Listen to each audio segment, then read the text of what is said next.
আসসালামু আলাইকুম everyone, welcome back to my channel cooking হাউজের নতুন পর্ব দেখার জন্য সবাইকে ওয়েলকাম জানাচ্ছি। আজকের পর্বে শেয়ার করব রুটি দিয়ে খুবই মজাদার লোভনীয় স্বাদের একটি নাস্তার রেসিপি। পুরো রেসিপিটি দেখলে আপনারা ভাবতেই পারবেন না রুটি দিয়ে এত লোভনীয় স্বাদের একটি নাস্তা বানানো যায়। তো এখানে রেসিপিটি বানানোর জন্য আমি প্রথমেই দুটো রুটি নিয়েছি, আর আপনারা চাইলে এখানে টাটকা রুটি নিয়ে নিতে পারেন কিংবা আগের দিন রাতের বেলা রুটিটাও আপনারা ইউজ করতে পারেন। আমি এখানে দুটো রুটি নিয়েছি, আপনারা আপনাদের প্রয়োজন অনুসারে রুটির পরিমাণটা নিয়ে নেবেন। তো প্রথমেই আমি এখানে একটা প্যান নিয়ে নিলাম, প্যানে দিয়ে দিচ্ছি 1 টেবিল চামচ পরিমাণ সরিষার তেল। আপনারা চাইলে যে কোনো কুকিং অয়েল দিয়ে এই রেসিপিটা বানিয়ে ফেলতে পারবেন। তো এখন আমি একটা পুর বানিয়ে নেব, তো সেজন্য আমি এখানে দিয়ে দিচ্ছি সামান্য পরিমাণ পাঁচফোড়ন। এবার পাঁচফোড়নটাকে হালকা করে একটু ভেজে নিতে হবে যতক্ষণ না পাঁচফোড়ন থেকে সুন্দর একটা গন্ধ বেরিয়ে আসে। তো এখানে পাঁচফোড়নটা ভাজা হয়ে গেছে, আর এখন আমি দিয়ে দিচ্ছি পেঁয়াজ। আমি এখানে একটা পেঁয়াজের অর্ধেক দিয়ে দিলাম। পেঁয়াজটাকেও এখন আমি হালকা ব্রাউন কালার করে ভেজে নেব। তো এখানে পেঁয়াজে হালকা একটা কালার চলে এসেছে, আর এই পর্যায়ে আমি দিয়ে দিচ্ছি কাঁচা লঙ্কা কুচি। আপনারা যে যেরকম ঝাল খেতে পছন্দ করেন সেই হিসাবে এখানে লঙ্কাটা দিয়ে দেবেন।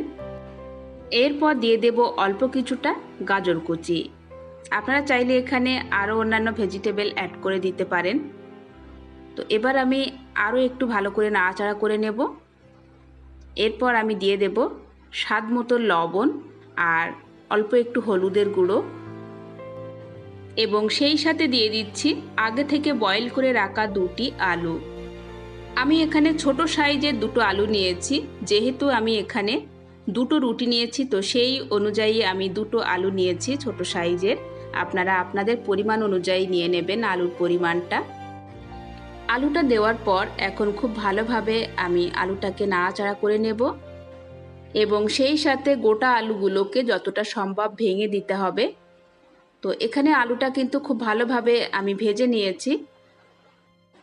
তো এখানে আলুর পুরটা কিন্তু রেডি হয়ে গেছে। এখন আমি নামানোর আগে একটু ধনেপাতা কুচি দিয়ে দিচ্ছি, এতে করে সুন্দর একটা ফ্লেভার আসবে।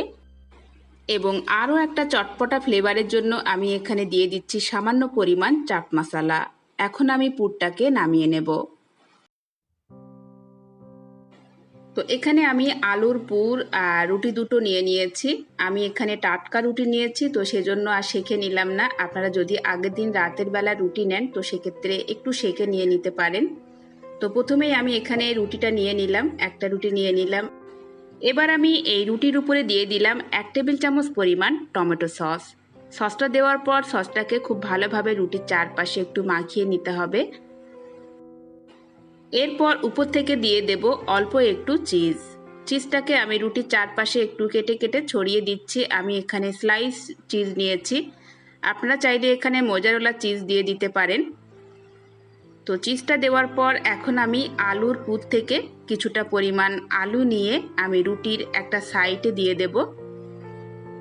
একটা সাইডে দিয়ে দিতে হবে যাতে রুটিটা ফোল্ড করতে সুবিধা হয়। তো এখানে রুটির একটা সাইডে আমি সুন্দর করে আলুর পুরটা দিয়ে দিয়েছি, আর এখন আমি রুটিটাকে আলতো হাতে ফোল্ড করে দেব। হাত দিয়ে একটু আলতো করে চেপে চেপে দিতে হবে যাতে রুটিটা খুলে না যায়। এবার একটা স্পুনের সাহায্যে রুটির চারপাশে আরও একটু পুর ভরে দিতে হবে, এতে করে এটা দেখতেও ভালো লাগবে আর খেতেও টেস্টি হবে। তো এখানে আমার পুরটা ভরা হয়ে গেছে কমপ্লিট। এবার আমি অন্য আরও একটা রুটি ঠিক সেম পদ্ধতিতে পুর ভরে নেব। পুর ভরে নেওয়ার পর এখন হচ্ছে রুটিগুলো ভেজে নেওয়ার পালা। তো এখানে আমি ভাজার জন্য রিফাইন তেল দিয়ে দিলাম। আপনারা চাইলে এখানে বাটার দিয়েও রুটিগুলো ভেজে নিতে পারেন। তো এখানে তেলটা গরম হয়ে গেছে, আর এখন আমি দিয়ে দেব পুর ভরা রুটি। লো টু মিডিয়ামে রেখে রুটিগুলো ভেজে নিতে হবে। তো এখন আমি রুটির একটা পিঠ মোটামুটি 1 মিনিটের মতো ভেজে নেব। তো এখানে একটা পিঠ ভাজা হয়ে গেছে, আমি এখন রুটিগুলো উল্টে দেব। তো এখানে রুটিগুলোর একটা পিঠে কিন্তু খুব সুন্দর একটা কালার এসছে। এখন আমি এই পিঠটাকেও ঠিক এরকম কালার করে ভেজে নেব। তো এখানে আপনারা একটু লক্ষ্য করলে বুঝতে পারবেন ভিতরে যে চিজ দেওয়া ছিল তো চিজটা কিন্তু মেল্ট হয়ে বেরিয়ে আসছে। আর এই চিজটার জন্য রুটিগুলো দেখতে কিন্তু আরও লোভনীয় লাগছে। তো এখানে 2 পিঠ হয়ে গেছে, এখন আমি রুটিগুলো তুলে নেব। তো দেখলেন তো বন্ধুরা, রুটি দিয়ে কত লোভনীয় স্বাদের একটি নাস্তা তৈরি হয়ে গেল। অবশ্যই কিন্তু আপনারা এই রেসিপিটি একবার হলেও ট্রাই করবেন। রাতের বেঁচে যাওয়া রুটি দিয়ে কিন্তু আপনারা খুব সহজে ঝটপট লোভনীয় স্বাদের এই নাস্তাটি বানিয়ে ফেলতে পারেন। আশা করি রেসিপিটি আপনাদের সবার ভালো লেগেছে। ভালো লাগলে অবশ্যই একটি লাইক দেবেন, ফ্রেন্ড অ্যান্ড ফ্যামিলির সাথে রেসিপিটি বেশি বেশি করে শেয়ার করবেন এবং সেই সাথে আমার চ্যানেলটিকে অবশ্যই সাবস্ক্রাইব করে পাশেই থাকবেন।